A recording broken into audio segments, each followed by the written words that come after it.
Listo, entonces, buenas noches a todos. Para los que me escuchan por YouTube y los que me ven, mi nombre es Pedro Luis Sánchez, soy historiador egresado de la Universidad de Caldas y soy maestrante en Educación y Desarrollo Humano. La ponencia que hoy les vengo a dar es sobre la revolución bajo el volcán, una gran obra y un escenario que se dio en una isla del Atlántico Norte, casi ya limitando con el mar Ártico, que es sobre la nación de Islandia. Islandia, una nación una revolución bajo el volcán. Entonces aquí vamos a comenzar.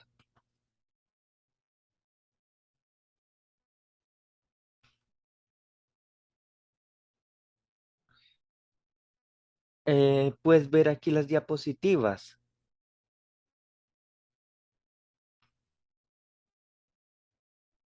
Claro que sí, Pedro. Las estoy viendo perfectamente. Ah, ok, vale. Muchas gracias. Listo, excelente. Entonces vamos a ver.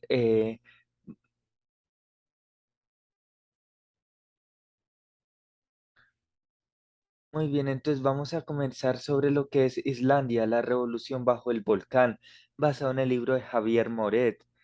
Eh, Islandia, para comenzar, es una nación pequeña, por así decirlo, una isla que queda en el norte del mar Atlántico. Limita con Groenlandia y también con el Polo Norte.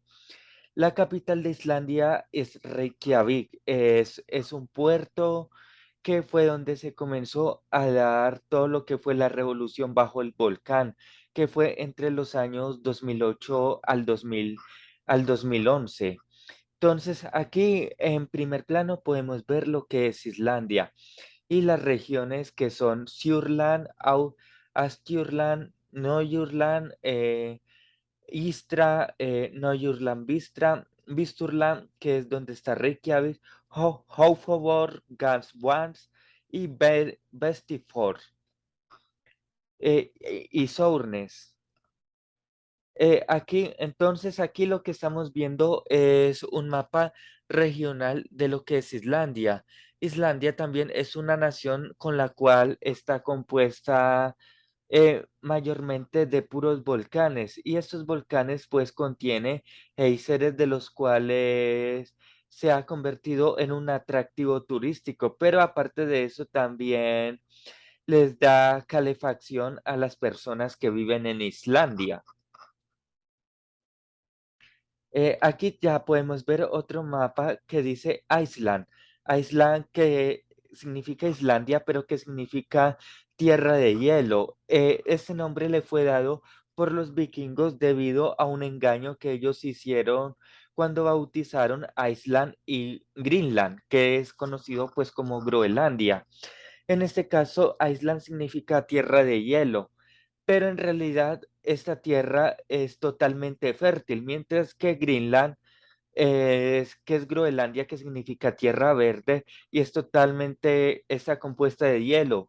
Esto lo hicieron para despistar a los enemigos y así, y a su vez los navegantes que llegaran a Groenlandia, aunque pues no se tiene datación de que los vikingos hubieran tenido más enemigos de Europa que hayan llegado hasta Groenlandia, pues solo eran solo los vikingos. Y además porque Islandia también era un punto intermedio entre Europa y Canadá, que pues la bautizaron como Vinlandia hace 1000 años o también conocida como la tierra de los viñedos inclusive llegando 400 años antes que Colón. Entonces aquí pues podemos ver también lo que es la colonia de Reykjavik, Kleifi, Koparbór, Silfús, Holmavik, entre otras ciudades. La ciudad más grande es la capital, es Reykjavik. Entonces aquí vamos a hablar un poco también sobre quién es el autor, quién escribió La Revolución bajo el volcán, quién fue Xavier Moret. Nacido en Barcelona, en España, en 1952, estudió filología inglesa y periodismo en la Universidad Autónoma de Barcelona, de donde más ha aprendido. Sin embargo, es de los viajes, traductor de Superman y de Batman en su juventud. Ha tenido la suerte de poder ganarse la vida combinando tres de las cosas que más le gustan: leer, escribir y viajar. Se inició en el oficio de periodista en los diarios ya difuntos Cataluña Express y El Correo Catalán, y durante más de 10 años formó parte de la sección cultural del país. También ha trabajado en Televisión 3 y en La Vanguardia, y a partir del 2006 es reportero de viajes del periódico, hecho que le supone ir viajando por el mundo escribiendo reportajes. A los 30 años escribió su primera novela, El americano que amaba a Moby Dick, y en 1998 publicó su primer libro de viajes, América. En 2002 ganó el premio Grandes Viajeros con La Isla Secreta. En 2004 el premio 23 de abril con el Dr. Pearson, y en 2006 el Saint Sovic Cone, el bully desde dentro, que eso sí lo habla ya lo último del libro. Entonces aquí pues vamos a comenzar también un poco con la historia de Islandia, lo que fue la fundación de Islandia y la época vikinga, que esos son relatos que vienen de hace más de 1000 años, que inclusive una parte de esto lo da en la serie también de Netflix de Vikingos, donde Leif Erikson desembarca eh, pues en Islandia, aunque pues la serie de Vikingos, aunque tenga algunas cositas que sí son anacrónicas, pero la serie es muy buena y es una de las mejores relatadas sobre los vikingos. También se va a hablar lo que fue Islandia durante el siglo XVI al siglo XIX, Islandia durante el siglo XX e Islandia durante el siglo XXI, la revolución bajo el volcán, que pues todo esto va a ser parte de la historia islandesa, que pues inicialmente pues con la época vikinga los registros se basaban era a partir de crónicas y de sagas, sagas que hacían los vikingos, grandes poemas. Uno de estos poemas que fue muy famoso que se llamaba Beowulf.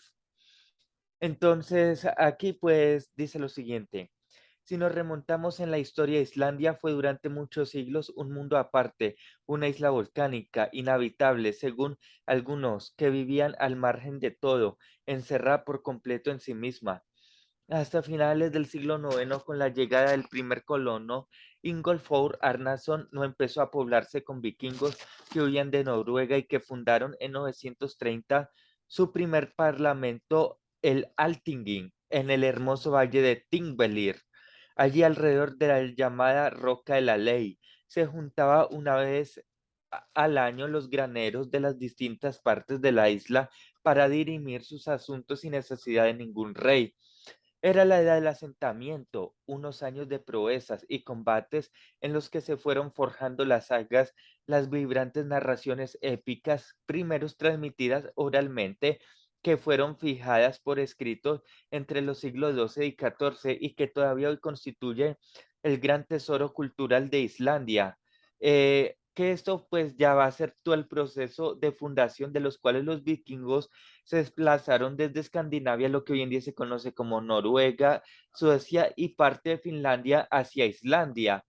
Ellos, pues también aquí podemos ver un mapa de lo que es Islandia, un mapa muy medievalista y, por cierto, muy bien detallado de cómo estaba dividida las costas de Islandia. Aunque ellos también, pues como creían en los mitos y la leyenda de los vikingos, entonces pues ellos también tenían esa creencia de que había dragones, o mejor dicho, serpientes marítimas que abundaban por los mares, especialmente alrededor de Islandia, así como monstruos marinos. De aquí, pues también podemos ver que es aquí las partes cafés, que son zonas montañosas, que en realidad, pues la mayoría son de origen volcánico. Y aquí pues también podemos apreciar un mapa hecho por los vikingos cuando ya estaban pues en su máximo auge, donde debido a pues que los vikingos no solo conquistaron Islandia, sino que también saquearon reinos como en España, en Francia Inglaterra, Irlanda, asediaron París en Francia, también se metieron en Alemania, tanto así que eh, listo, entonces ya le visualizo el mapa. Ya vuelvo y se lo comparto.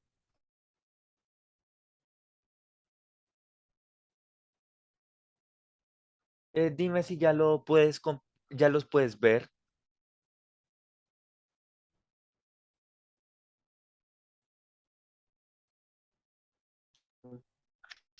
Ahora sí, ahora sí. Muchas gracias, Pedro. Ahora sí. Vale, listo. ¿Y notaste el mapa anterior? Digamos que lo último que vi fue la diapositiva en la que estabas explicando la temática, pero no alcancé a ver el mapa. Vale. Entonces ya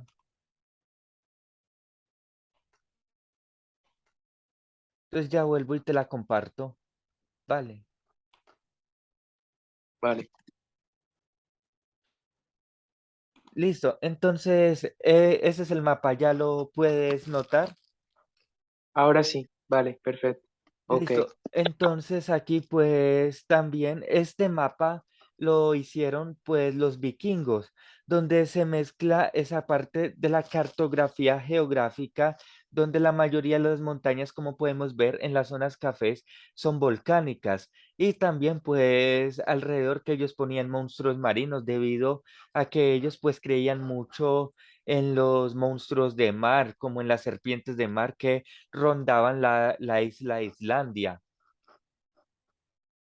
Aquí también podemos ver el segundo mapa, que es cuando los vikingos comenzaron eh, a detallar cómo fue el mapa de todas las invasiones vikingas, ya que ellos llegaron hasta aquí, como podemos ver en la parte de la izquierda.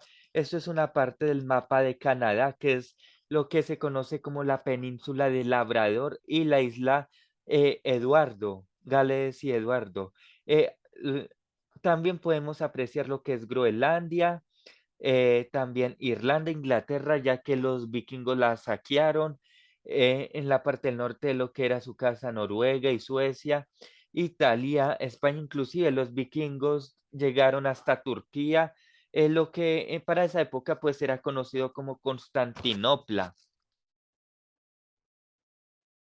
Entonces aquí dice un refrán, o sea, dice una parte que de la historia de las sagas nórdicas que dice lo siguiente: cierto que un proscrito como Eric el Rojo, quien fue uno de los fundadores de Islandia y uno de los mayores vikingos que haya tenido, o sea, este gran reino, descubrió en el año 1000 la isla de Groenlandia y que su hijo Leif, que también pues era conocido como Leif Erikson, el afortunado, llegó hasta las costas de Terranova en América, mucho antes que Colón. En el siglo X, los obispos, que eran buenos negociantes, vendían la licencia. Cuando Noruega se hizo cristiana en el año 998, era obvio que los islandeses tendrían que pagar impuestos por el comercio y para evitarlo se hicieron cristianos.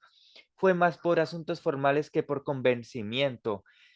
Aquí también se comienza a ver ese proceso de transición de los cuales los vikingos eran politeístas, ya que creían en varios dioses, en este caso que era Odín, teníamos a Thor, el dios del trueno, Loki, el dios del engaño, este también que estaban los ángeles que ellos tenían, que se les conocía como las valquirias que andaban en Pegasus. Entonces, todas estas partes de la mitología vikinga también hizo comprender mucho y expandir mucho lo que fue la cultura vikinga. Pero también lo interesante y es ver cómo esa cultura, sobre todo desde la parte teológica, lo que era el Valhalla y los siete mundos, se fue acabando todas esas creencias y de cómo ellos poco a poco fueron adoptando el cristianismo con otros reyes como lo fue Ragnar Lothar, este también, como lo fue Harold Bluetooth. Todos estos reyes vikingos pues hicieron un aporte a su civilización, aunque pues las mayorías eran guerreros y se dedicaban eran más a saquear. Ellos para llegar a las costas de Islandia, ellos crearon estos barcos que eran conocidos como los barcos, como los barcos dragones, porque pues, aunque en realidad no eran barcos como tales, sino que eran canoas con con una vela y le ponían pues la cabeza de un dragón, pero les daba más flexibilidad para llegar a nuevas costas. Aquí también podemos ver en la serie de vikingos de lo que fue Ragnar, Leif Erikson, aquí con uno de sus compañeros en las costas de Islandia. Entonces aquí también, pues basado en la serie de vikingos de Netflix, se puede apreciar de cómo era esa visión de de la cultura nórdica, pero asimismo también hay que ir destapando un poco de mitos, como por ejemplo que que los cascos de los vikingos tenían cuernos, porque eso sí fue totalmente falso, ya que los vikingos nunca usaban cuernos en los cascos. Esto fue una idea que se creó fue en la ópera italiana y nórdica a partir del siglo XVIII-XIX. Entonces aquí pues vamos también a apreciar lo que fue Islandia durante el siglo XVI al siglo XIX.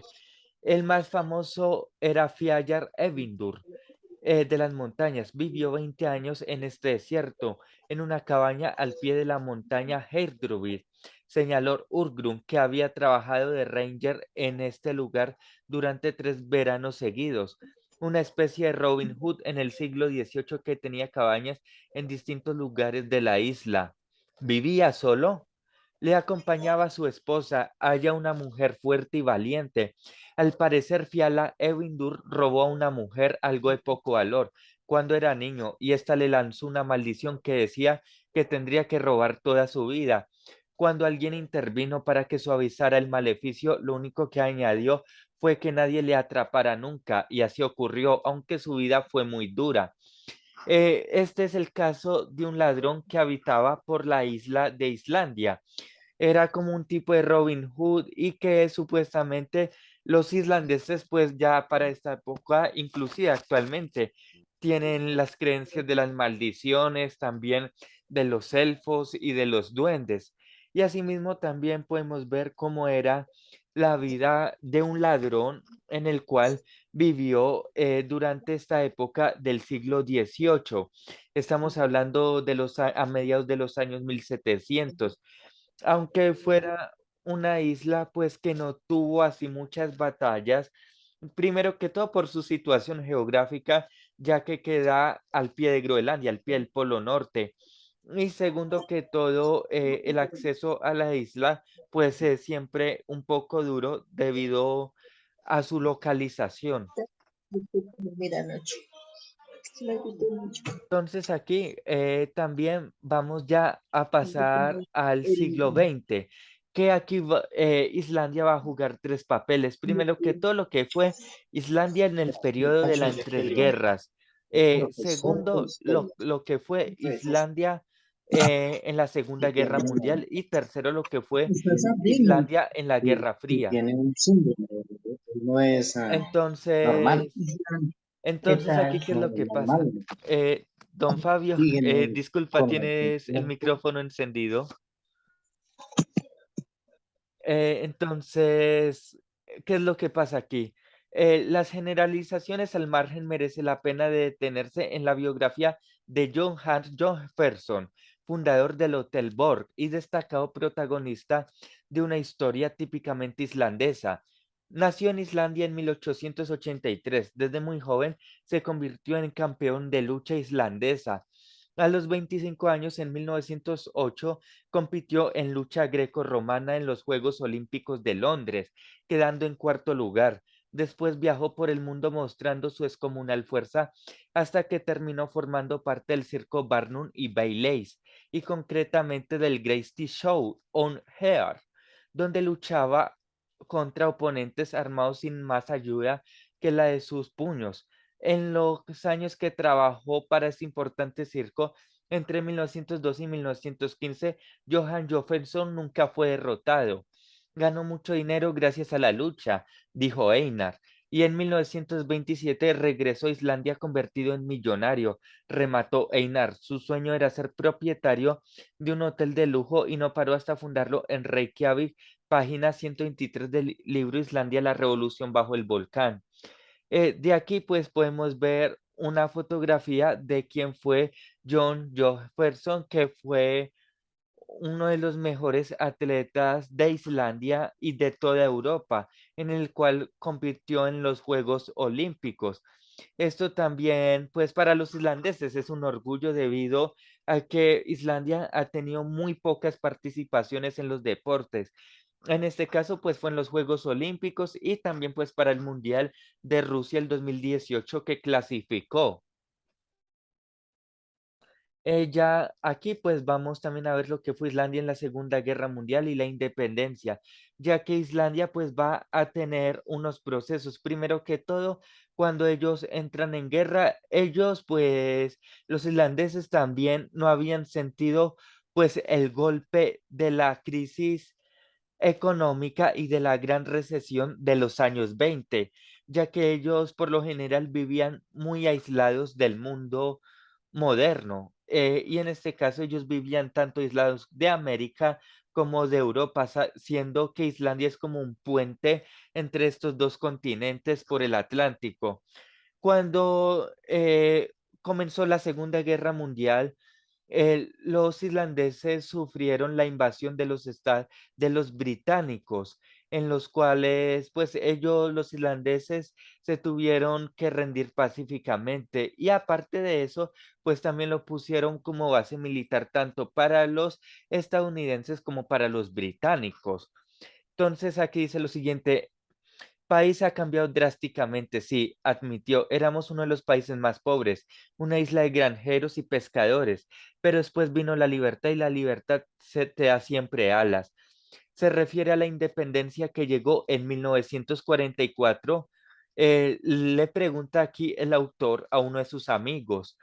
Antes, en 1928 vino la soberanía. Entonces firmamos un contrato con los daneses que incluía un párrafo que decía que si en un plazo de 25 años lo decidían ambos países, podían llegar a la independencia. Fue muy hermoso cómo prepararon los islandeses. Enviaron jóvenes al extranjero para estudiar técnica y para crear buenas escuelas. Se interesaron en cómo aprovechar el agua caliente del subsuelo, que fue gracias a los termales pues que hay en Islandia. Pero la Segunda Guerra Mundial abrió un paréntesis. La Segunda Guerra Mundial trajo trabajo a Islandia, ya que vinieron aquí los soldados ingleses y eso necesitaban gente. Al final la pobreza se acabó. Después vino la generación de mis padres, la del cambio del siglo, que fue la que preparó la nueva sociedad y después la que hizo que Islandia se enriqueciera. De aquí, pues ellos terminan también esta Segunda Guerra Mundial. Islandia obtiene su independencia y aparte de eso, pues Islandia también se va a unir como parte de la Unión Europea y de la OTAN, en parte pues de la Guerra Fría. También lo que fue, y pues ya en este proceso de la Guerra Fría, Islandia solo va a tener una disputa con Inglaterra porque se les estaban metiendo barcos pesqueros británicos a territorio islandés. Entonces aquí pues ya vamos a pasar al tema central que es Islandia en el siglo XXI, la revolución bajo el volcán. De aquí, pues, lo que fue en el viaje del 2001 con su amigo Einar, que el escritor Xavier Moret fue a Islandia. No, la primera vez que fue en el año 2001, que allá pues tuvo una charla con Einar que le comenzó a relatar un poco de esta historia islandesa. Asimismo, pues también él cuando volvió a viajar, que fue para el año 2008, Islandia cayó en una crisis económica muy grande y esto se debió también a la corrupción que había en Islandia por parte del partido de la derecha de Islandia. Eh, los bancos se estaban enriqueciendo y aparte de eso, muchos ricos islandeses querían pues comprar querían tener propiedades en paraísos fiscales. Esto llevó también al endeudamiento y a la desvalorización de la moneda en Islandia. La gente estaba muy decepcionada. Esto llevó a una protesta pacífica que duró 3 años, eso sí, porque el gobierno islandés pues no les envió ni el ESMA ni nada de eso, sino pues que fue una protesta pacífica donde la gente les dijo a la Unión Europea, les dijo, aquí nosotros no tenemos la culpa de estos corruptos y aparte de eso nosotros no le vamos a pagar ningún peso a los bancos porque es que las cuentas bancarias de la gente que vivía en Islandia, pues también habían sido vaciadas. Esto también llevó a la ira de los islandeses. Esto fue también parte de una guerra fría de la nueva guerra fría en la que estamos ahora. La gente estaba muy decepcionada y querían sacar a patadas al expresidente de, al vicepresidente de Islandia y asimismo también a las directivas de los bancos. Todo el mundo se fue a cacerolazos, nadie quería saber nada de la banca islandesa y todo el mundo comenzó, no le siguió pagando ni impuestos ni deudas al gobierno, nada, y todo el mundo también decidió por rasgar las tarjetas de débito y de crédito. Entonces aquí pues dice lo siguiente, en octubre del 2008, sin embargo, cuando todo parecía sonreírle a Islandia, una isla habitada por tan solo 320.000 personas, la catástrofe o crepa en islandés se abatió sobre el país. Los tres principales bancos quebraron, quebraron. La corona islandesa se devaluó un 60%, que eso es mucho, y la bolsa se hundió. En tan solo unos pocos días, Islandia había pasado de ser un país que deslumbraba al mundo por su modernidad y su espectacular crecimiento a una isla golpeada sin compasión por la crisis financiera. La mejor lección de aquellas crisis que llegó cargada de malas noticias para la economía del país fue que los islandeses, lejos de quedarse en casa, decidieron reaccionar y salir a la calle. Lo hicieron de un modo pacífico, concentrándose cada sábado en la plaza del Parlamento de Reykjavik para protestar ante unos políticos que, en su opinión, habían permitido los desmanes de unos banqueros corruptos que habían llevado al país a la ruina. Se manifestaron sin caer en la violencia a lo largo de 17 semanas, sin quemar ni un solo coche, pero con una determinación a toda prueba.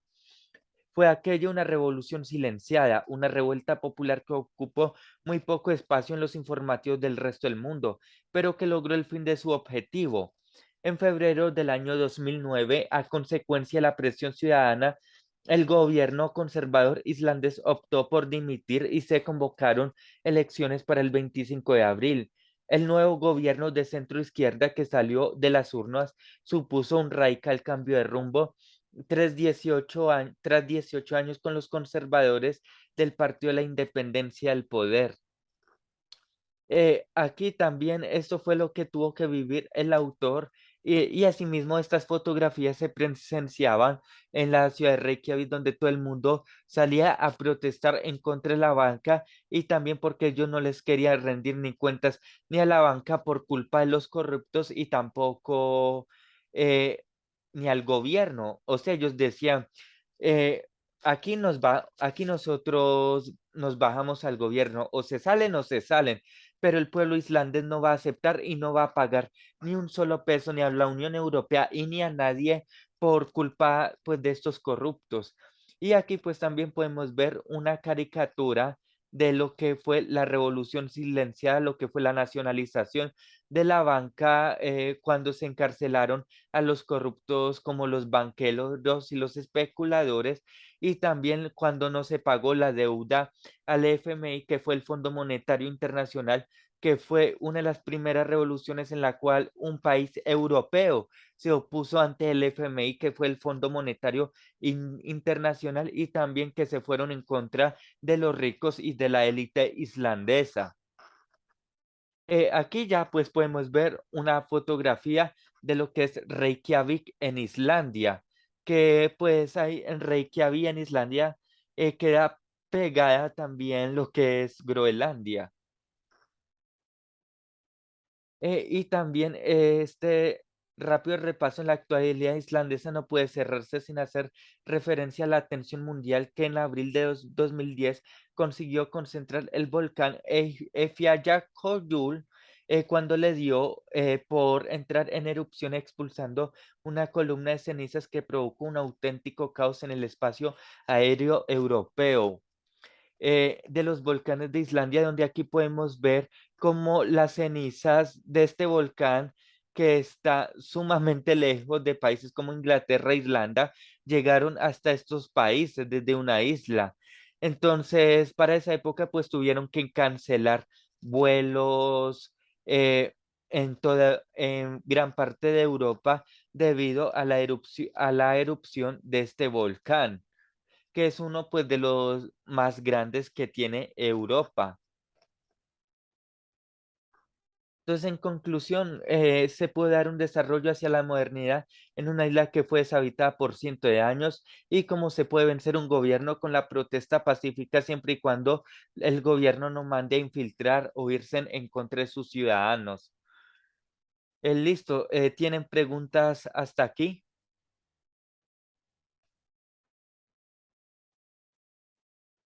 Pues Pedro, te cuento que felicitaciones por este espacio. Me parece sumamente beneficioso que compartas estos temas históricos que son de suma relevancia, máxime pues teniendo en cuenta el autor que mencionas del libro del siglo XXI, La República bajo el volcán, ¿cierto? Ujú.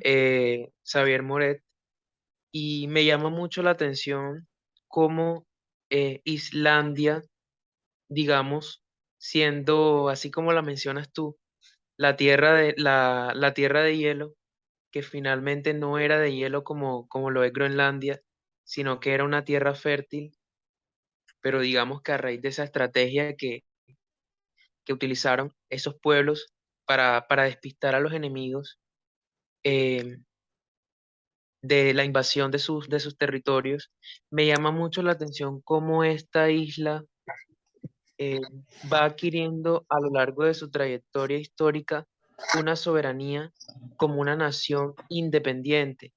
Y me gustó mucho ese recorrido histórico que hiciste, me pareció además bastante acertado, porque precisamente cómo ella va evolucionando, incluso a ser parte de la Unión de Kalmar, que eran básicamente tres monarquías nórdicas, como lo mencionabas, Noruega, Suecia, Dinamarca, y posteriormente cómo esas monarquías fueron eh, disolviéndose o digamos de alguna manera cayéndose, eh, y esa unión fue fracturada, pero al mismo tiempo Dinamarca pues no desaprovechó ninguno de esos espacios para, para surgir como una nación independiente y precisamente como lo mencionas en el siglo XIX, cómo a raíz de la unión personal con Dinamarca poco a poco se fue separando el rey de Dinamarca y pues hasta que actualmente en 1944, como lo mencionas, se dio su independencia total. Entonces, nada, realmente estoy muy interesado en estos espacios y te agradezco mucho por tus intervenciones y por tus apuntes. Vale, Ronald, listo.